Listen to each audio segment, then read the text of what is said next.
पाकिस्तान के बाद बांग्लादेश भी भारतीय रियासती दहशतगर्दों के निशाने पर आ गया।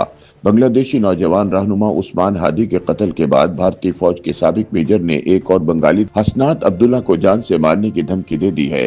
भारतीय मेजर का कहना था कि हसनात बाज आ जाओ वरना अगली बारी तुम्हारी होगी। नाकदीन के मुताबिक मोदी सरकार की सरपरस्ती में जारी रियासती दहशतगर्दी और तशद्दुद की पॉलिसियां आलमी अमन के लिए संगीन खतरा बन चुकी हैं। पाकिस्तान, कनाडा, अमेरिका और ऑस्ट्रेलिया के बाद अब बांग्लादेश में ऐसे वाकयात सामने आना इस तासुर को मजीद तकवीत देता है कि भारत अपनी खुफिया एजेंसी राह के जरिए सरहद पार कार्रवाइयों की पॉलिसी पर अमल पैरा है।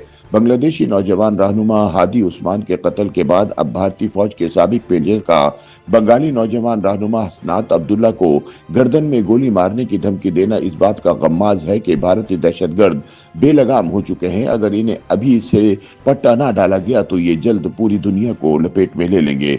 ताहम ऐसे में सवाल पैदा होता है कि भारत ने बांग्लादेशी नौजवान उस्मान हादी को कत्ल क्यों करवाया और अब नौजवान तालिब इल्म रहनुमा को जान से मारने की धमकियां देने का असल मकसद क्या है। ख्याल रहे कि बांग्लादेशी नौजवान रहनुमा उस्मान हादी के कत्ल में भारत के मुलविस होने के ठोस शवाहिद सामने आ चुके हैं। बांग्लादेशी पुलिस के मुताबिक हादी उस्मान पर फायरिंग करने वाला अवामी लीग की तुलबा तंजीम का रुकन मुलजिम फैसल करीम मसूद और इसका साथी मोटरसाइकिल सवार आलमगीर शेख हमले के फौरन बाद भारत फरार हो गए। बांग्लादेशी पुलिस के जराये के मुताबिक दोनों मुलजिमान जुमे के रोज मेमन सिंह के इलाके हलू आघाट के रास्ते सरहद अबूर करके भारत दाखिल हुए। तफ्तीशी हुक्काम का कहना है कि वाक़े के रोज मुलजिमान मीरपुर से गाजीपुर गए। बादजा मुख्तलिफ गाड़ियां तब्दील करते हुए सरहदी इलाके तक पहुंचे। उस्मान हादी को उस वक्त निशाना बनाया गया जब वो मस्जिद से नमाज पढ़ने के बाद रक्शे में वापस जा रहे थे। कत्ल की वारदात के बाद कातिल फैसल करीम अपने साथी समेत मोटरसाइकिल पर आगर गांव में वाक़े अपनी बहन के घर गया। वहां से एक CNG रक्शे में दोनों निकले। इस रात फैसल करीम और आलमगीर शेख भारतीय बॉर्डर को क्रॉस कर गए। पुलिस ने उन दोनों को सरहद पार कराने में सहूलतकारी करने वाले सबून देव और संजय जिसम को गिरफ्तार कर लिया है। पुलिस की कस्टडी में दोनों मुलजिमान से मजीद तहलका-खेज इंकिशाफात मुतवक्को हैं, जिससे सारी तस्वीर वाज़ेह हो जाएगी। बांग्लादेशी हुक्काम के मुताबिक उस्मान हादी को मोदी सरकार ने अपनी बदनाम ज़माना खुफिया एजेंसी राह के जरिए कत्ल कराया, जबकि राह ने अपनी इस दहशत गर्दाना कार्रवाई के लिए अपनी बगल बच्चा अवामी लीग की तुलबा तंजीम छात्रा लीग को इस्तेमाल किया। तहकीकातकारों के मुताबिक उस्मान हादी का मुबैना कातिल फैसल करीम मसूद उर्फ दाऊद बिन फैसल छात्रा लीग का साबिक मरकजी नायब सदर और ढाका मेट्रोपॉलिटन शुमाली यूनिट का साबिक सदर है। ताहम ऐसे में सवाल पैदा होता है कि भारत ने उस्मान हादी को कत्ल क्यों करवाया, इसका असल मकसद क्या था। भारत मुखालिफ जवां साल उस्मान हादी शेख हसीना का तख्ता उलटने वाली तहरीक के एक अहम और फाल किरदार थे। वो जी जनरेशन के ज़ेर एहतमाम बनाए जाने वाले सियासी प्लेटफॉर्म इनकलाब मंचा के तर्जुमान के तौर पर खिदमत अंजाम दे रहे थे।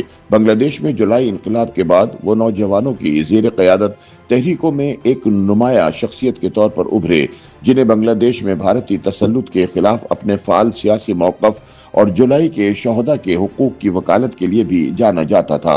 उस्मान हादी के करीबी लोगों के मुताबिक उनके दो टोक भारत मुखालिफ सियासी मौक़िफ़, उनकी शोला बयानी, हसीना वाजिद के खिलाफ जुलाई की बगावत और अवामी लीग पर पाबंदी की तहरीक में उनके अहम किरदार ने उनकी जिंदगी के लिए खतरात बढ़ा दिए थे। इसी तनाजुर में इन्हें काफी अरसे से बांग्लादेश के मकामी और भारतीय फोन नंबर से संगीन धमकियों का सामना था, लेकिन इसकी परवाह किए बगैर वो बिना सिक्योरिटी के घूमा फिरा करते थे। इसीलिए एक रक्शे में जाते हुए कातिलों का आसान हदफ बन गए। मुबस्सरीन के मुताबिक भारत उस्मान हादी को कत्ल करवा कर बांग्लादेश में अपनी धाक बिठाना चाहता था और बांग्लादेशी सियासी रहनुमाओं को ये बावर करवाना चाहता था कि वो सब इसके निशाने पर हैं। ताहम भारत का ये कदम इसके गले पड़ गया और इस वक्त पूरा बांग्लादेश इंडिया मुखालिफ नारों से गूंज रहा है। मुबस्सरीन का मजीद कहना है कि भारत और इसके पालतू अवामी लीग की आंखों में हादी इसलिए भी खटक रहे थे कि वो न सिर्फ अवामी लीग पर पाबंदी लगाने की तहरीक में पेश थे, बल्कि शेख हसीना वाजिद के दौर में बांग्लादेश में होने वाली भारतीय मुदाखलत के कड़े नाक़िद भी थे। उनके करीबी साथियों के बकौल भारत को सबसे ज्यादा परेशानी उस्मान हादी के इस मौक़िफ़ से थी, जिसमें वो भारत के ज़ेर कब्जा शुमारी रियासतों को वापस लेने की बात किया करते थे और इसका इजहार खुले आम अपनी शोला बयान तकरीरों में करते। वो सिखों की खालिस्तान तहरीक के भी जबरदस्त हामी थे। हत्या कि अपने कत्ल से कुछ अरसे पहले उन्होंने भारत का जो नक्शा जारी किया, इसमें भारतीय पंजाब को खालिस्तान के तौर पर एक अलग रियासत दिखाया गया था। सियासी तज्जियाकारों के मुताबिक मोदी सरकार का उस्मान हादी के कत्ल करने के पीछे असल मकसद तुलबा तहरीक को मुश्तइल करके बांग्लादेश में अनारकी फैलाना था, क्योंकि मोदी सरकार की पनाह में बैठी हसीना वाजिद नहीं चाहती कि बांग्लादेश में इलेक्शन हो। चुनाचे एक ऐसे मौके पर जब बांग्लादेश में आम इंतखाबात सर पर हैं, एक ऐसी शख्सियत को निशाना बनाने के लिए चुना गया जिसके कत्ल से बांग्लादेश में फसादात फैल जाएं। हादी को हदफ इसलिए चुना गया ताकि इसकी हद दर्जा भारत मुखालिफ कैंपेन उतारने के साथ साथ तुलबा तहरीक के इस मकबूल लीडर को निशाना बनाकर अनारकी फैलाने का मकसद हासिल किया जा सके। ताहम भारत का ये इकदाम इसके अपने गले पड़ गया है और बांग्लादेश में भारत मुखालिफ मुजाहरे फूट पड़े हैं। YouTube पर गूगली न्यूज देखने के लिए youtube.com की सर्च बार में गूगली न्यूज टीवी टाइप करें। गूगली न्यूज के पेज पर सुर्ख रंग के सब्सक्रिप्शन वाले बटन पर क्लिक करना ना भूलिए। YouTube पेज पर अपलोड होने वाली वीडियोस से बाखबर रहने के लिए बेल आइकन पर क्लिक कीजिए। आपको हर नई वीडियो के बारे में नोटिफिकेशन मौसूल हो जाएगा।